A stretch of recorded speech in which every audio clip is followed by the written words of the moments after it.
प्राथमिक आरोग्य केंद्रात 1.5 वर्षांपासून बत्ती गुल. रुग्ण अंधारात उपचारासाठी मजबूर.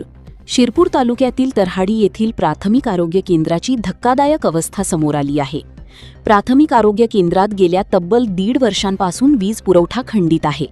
रुग्णालयात डॉक्टरांना मोबाईलच्या टॉर्चच्या उजेडात उपचार करावे लागत आहेत. 23,000 रुपयांच्या थकीत बिलामुळे संपूर्ण आरोग्य व्यवस्था ठप्प झाली असून प्रशासनाच्या निष्क्रियतेविरोधात ग्रामस्थांमध्ये तीव्र संताप व्यक्त केला जात आहे. मिळालेल्या माहितीनुसार या आरोग्य केंद्राचे सुमारे 23,000 रुपयांचे वीज बिल थकीत असल्यामुळे महावितरणने वीज पुरवठा खंडित केला आहे. वैद्यकीय अधिकाऱ्यांनी याबाबत पंचायत समिती व संबंधित विभागाकडे लेखी दिली आहे. मात्र अद्याप कोणतीही ठोस कारवाई करण्यात आली नाही.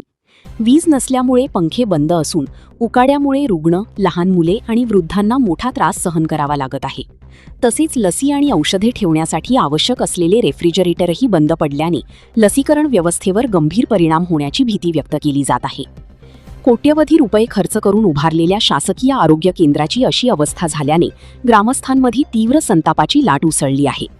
अनेक तक्रारी करूनही प्रशासन आणि लोकप्रतिनिधींकडून दुर्लक्ष होत असल्याचा नागरिकांनी आरोप करीत येत्या 8 दिवसांत वीज पुरवठा पूर्ववत न झाल्यास प्राथमिक आरोग्य केंद्राबाहेर ठिय्या आंदोलन करण्यात येईल असा इशारा ग्रामस्थांनी दिला आहे.